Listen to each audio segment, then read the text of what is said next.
Estamos ya de regreso en el programa y como lo había anunciado, estoy con Edwin Heredia de la Asociación Vida y Familia y ahora vamos a tocar tema internacional. Y es que mientras nosotros vivimos nuestras propias crisis, tanto en Arequipa como en el país, Estados Unidos sufre también terribles estragos de la pandemia y su política también está bastante enrarecida, sobre todo porque ya iniciaron un proceso electoral para elegir al próximo presidente, donde Trump se postula a la reelección con una seria oposición y tendrá que disputarse estas elecciones con Joe Biden, el ex vicepresidente de Barack Obama, que es candidateado por el Partido Demócrata.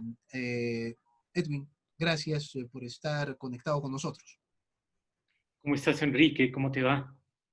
Bien, en todos lados se cuecen habas y así como los problemas políticos son agudos en el Perú, también lo son en Estados Unidos y siempre bajo el mismo terrible paraguas del coronavirus. ¿Cómo analizas tú la situación electoral y política en los Estados Unidos? Es muy complicada, Enrique. Faltan apenas 3 meses para las elecciones. Se realizarán el 3 de noviembre. Las encuestas favorecen por un margen del 8-10% al candidato demócrata, Joe Biden. Y, y bueno, pienso que el actual presidente Donald Trump debe estar preocupado, aunque la situación era bastante parecida cuando él enfrentó hace 4 años a Hillary Clinton. También Clinton era favorita en ese momento y cuando Trump ganó las elecciones en noviembre de 2016, la sorpresa fue mundial. Yo veo entonces un panorama complicado, ¿no? Bastante incierto. Pienso que Donald Trump tenía las cosas más a su favor a inicios de este año, pero la pandemia, por un lado, ha golpeado a todo el mundo.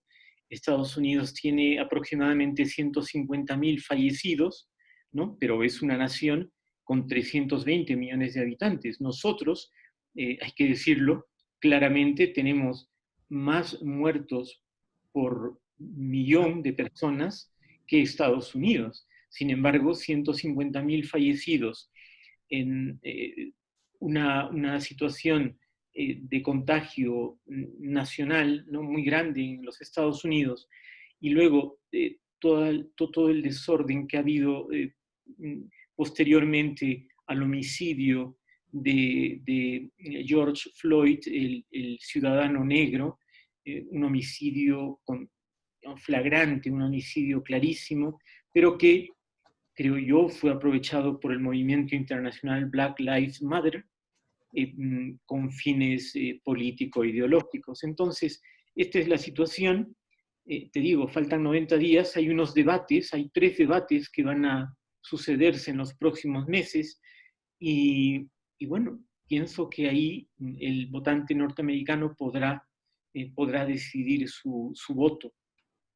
El asunto en los Estados Unidos tiene que ver con una postura que Trump mostró en el 2016, que era una postura más nacionalista, no tan globalista, que además buscaba preservar el trabajo para los nativos norteamericanos. Me refiero a nativos no precisamente a las tribus indígenas de allí, sino a los blancos, a los estadounidenses y no a los migrantes.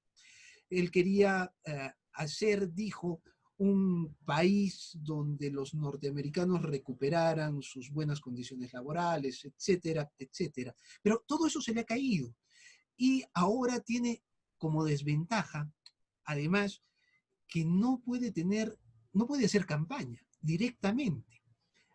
Tiene que hacer campaña mediática y muchas de las cosas mediáticas que él está haciendo están siendo censuradas por las redes sociales, Facebook, Twitter. Hace solo unos días borraron algunos tweets del presidente, algunas declaraciones del presidente porque las consideraban que no estaban en la realidad. Sí, Enrique, pero no estoy tan de acuerdo con lo que acabas de decir, que ese planteamiento de Donald Trump de América primero, ¿no? Y de pensar a la interna antes que hacia afuera, le haya ido mal a Trump. No, pienso, mm, No, le bueno, fue bien, por eso ganó las elecciones. Lo que digo es que ahora ya no puede generar empleos. Se están no, perdiendo más bien no, empleos y cosas pero por el estilo. esto es por una cosa externa a él. Claro, Pero es su hasta posición antes, mundial. por eso, pero hasta antes de la pandemia, ¿no? Es decir, el éxito económico y en empleo no se había visto en Estados Unidos desde 1960 o antes. Uh -huh. Es decir, la bonanza económica de Estados Unidos era grande y el nivel de desempleo mínimo. Entonces, esta es la situación en la que habría que juzgar el mandato de Trump, ¿no? Es decir, el gobierno de Trump. Lo que ha venido posteriormente, bueno, es algo imprevisible y que creo yo que la opinión del pueblo norteamericano no podría, sería injusto juzgar en este momento con las cifras actuales al gobierno de Donald Trump, porque sencillamente en todo el mundo se da este fenómeno, ¿verdad? El, Y el asunto es que él está, como tú has dicho, entre 8 y 10 puntos por debajo de Joe Biden. así Y, es. y esto es difícil de remontar realmente en 3 meses, con el desgaste, con las condiciones, con los problemas que está teniendo Trump, a los que se le ha sumado, como bien referías tú, el tema de Floyd, el asesinato de Floyd. Y acordémonos que son muchos los blancos que respaldaban al presidente Trump. Entonces parece que todo esto se les está jugando en contra, o que sus enemigos políticos lo están usando muy bien en su contra. Sí, tienes razón, Enrique, ¿no? La diferencia no es desdeñable, es decir, 8 o 10 puntos son difíciles de remontar. Sin embargo, me parece que aquí, bueno, no quiero cuestionar las encuestas, pero recordemos que fue bastante parecido a lo que sucedió hace 4 años, ¿no? Había un voto escondido en esa gente que tú has mencionado que se ha favorecido o para la cual principalmente Trump ha gobernado. Es esa gente blanca de clase media, ¿no? Es decir, la gente que participó en las protestas disque pacíficas, pero fueron violentas, protestas antirraciales, bueno, era mayormente blanca, curiosamente, ¿no? Pero la protesta, ¿no? Llevó consigo, sobre todo, a la gente blanca adinerada, a la gente blanca que tiene más o menos una posición socioeconómica. Y bueno, esas personas se sabe, se sabe desde siempre que son más bien liberales del Partido Demócrata. Entonces, no es un público de Trump. Es decir, todos aquellos que participaron y todos aquellos que fueron de alguna manera captados de protesta ante ese asesinato detestable de George Floyd, pues todas esas personas, ¿no? Definitivamente no son, no están dentro del voto de Trump. El voto de Trump es el voto de la gente que más bien se queda en su casa, de la gente que es, como tú decías al principio, la población nativa de Estados Unidos, el blanco promedio, ¿no? Esa persona que sí se ha beneficiado económicamente en el gobierno de Trump, o sea, le ha llegado el beneficio económico y le ha llegado el beneficio de la mayor oferta de empleos, entre otras cosas. Ahora bien, Enrique, eh, también hay otro aspecto muy importante, aparte de este que te digo, ¿no? En el cual, pues, sí, hay una diferencia entre los votantes de Estados Unidos, pero hay otra batalla que para mí es tanto o más crucial, ¿no? O por lo menos, vamos a decir, otro terreno en el que se juega esta batalla, y es en el terreno cultural e ideológico. Eh, eh, lamentablemente, digo lamentablemente porque yo pienso que es un, una, un problema, ¿no? Para el mundo, ¿no? Lamentablemente estamos ante una situación que ya hay algunos que la llaman como la dictadura progresista, ¿no?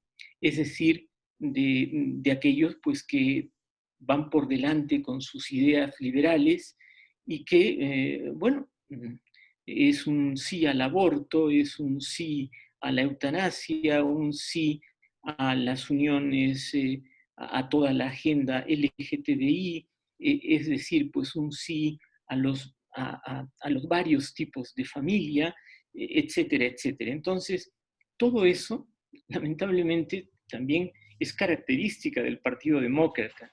Recuerda que Obama, en sus 8 años de gobierno, lideró estas ideas a nivel mundial, y su posible sucesora Clinton, Hillary Clinton, iba en esa misma línea y a radicalizar más estas ideas.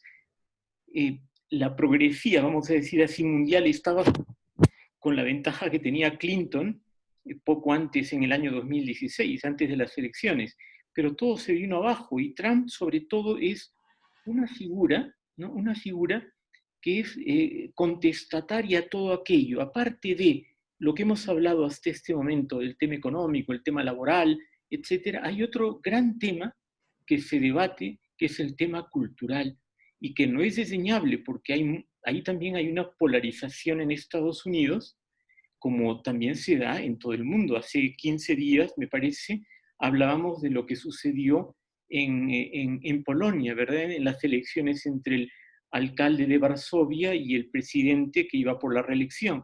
Un resultado reñido, pero los dos encarnaban una economía de derecha, más o menos liberal. Sin embargo, en términos ideológicos, culturales, eran contrapuestos. Pues Claro, eran algo parecido sucede ahora. liberales y conservadores. Claro, Eh, liberales eh, y conservadores. En el terreno cultural, Ajá, ¿no? claro, en Estados Unidos eso, el progresismo está representado precisamente por el Partido Demócrata y los conservadores por el Partido Republicano. Eh, ha habido una alternancia importante. Recordemos que casi es un bipartidismo lo que existe en los Estados Unidos, o es un bipartidismo. Por ahí sale terciando algún pequeño candidato que no logra mayor votación en las elecciones.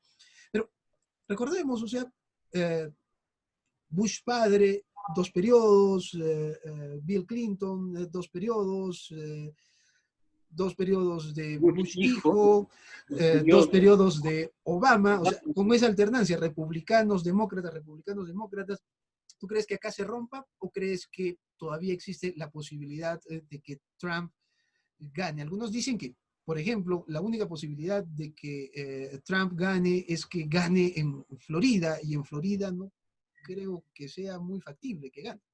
Sí, mira, Enrique, Trump es un político incorrecto, ¿no?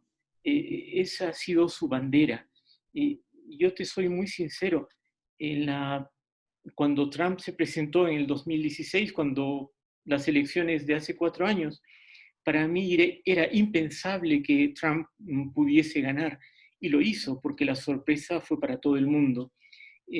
Yo creo que el desempeño de Trump, eh, aparte de todos los opositores que tiene por justamente ser un político totalmente atípico e incorrecto, contestatario, malcriado, sin formas, con salidas de tono, todo lo que queramos. Sin embargo, ha conducido en 3 años, ¿no? 2017, 18 y 19, ha conducido a Estados Unidos internamente a un estado muy bueno, y externamente ha reducido la presencia de Estados Unidos en tropas militares en los distintos países. Eso también lo prometió y eso hay que reconocerlo, porque en estos 3 años Estados Unidos no se ha metido prácticamente en guerras, es decir, han ido sacando las tropas de distintos países y eso creo que también al ciudadano estadounidense medio eso le debe agradar, ¿no? Entonces, tanto en el frente internacional, salvo la disputa que tiene con China, ¿no? Pero en el frente internacional y en el frente interno, yo creo que Trump lo ha hecho bien. Entonces, ¿Tú crees no, que tenga no, posibilidades? O sea, que no puede dar entiendo, una gran sorpresa. claro, porque no, los, ¿cómo lo diríamos? Los demócratas, ¿qué le pueden echar en cara a Donald Trump? ¿Que hundió la economía? No, en todo caso la hundió la pandemia. ¿Que pues se arruinó los empleos? No, porque también es un efecto de la pandemia. Esto está pasando en todo el mundo. ¿Que creó más guerras, que no sé qué, que desestabilizó Estados Unidos? Tampoco. Por lo tanto, creo yo que no hay tanto agarradero de los opositores de Trump. Yo cifro ahí mi esperanza. Tú dirás, bueno, este es un hincha de Trump.